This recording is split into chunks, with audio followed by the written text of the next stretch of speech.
This video is brought to you by GuitarPronto.com. In this lesson we're going to have a look at what you need to do when you see more than one number aligned vertically in tab.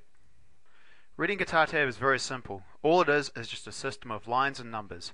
There are 6 lines. These 6 lines represent the 6 strings on the guitar, and the numbers represent the frets. So for example, the number 1 represents the first fret, the number 2 represents the second fret, and so on. Guitar tab is read from left to right. When you come across a number, this tells you that you need to play a note. Depending on where the number is and what the number is, this is going to tell us where we need to play the note on the guitar. If you see more than one number aligned vertically, what this means is that we play the notes together as a chord. The focus for this lesson is going to be on chords in tab. So we're going to use 2 examples. For the first example, as you can see, we've got 2 numbers aligned vertically, so we're going to play the 2 notes that these numbers represent together as a chord.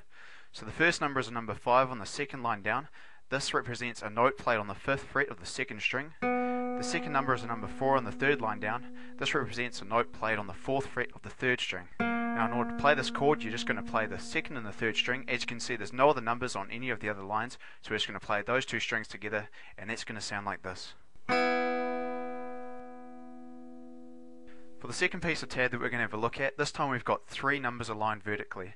So we're going to hold down the 3 notes that these numbers represent to play the chord. So the first number is a number 2 on the third line down.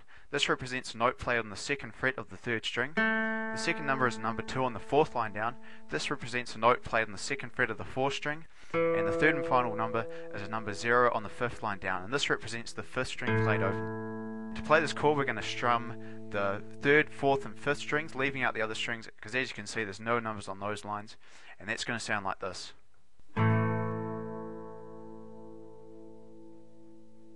Now if we were to play these 2 chords in tab together, this is what it would sound like.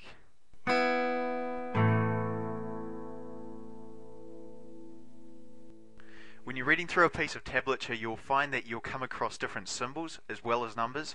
These symbols represent different guitar techniques. So for example, the H equals hammer on, P equals pull off, and B equals bend. And these are different guitar techniques. And you don't really need to worry about these just yet.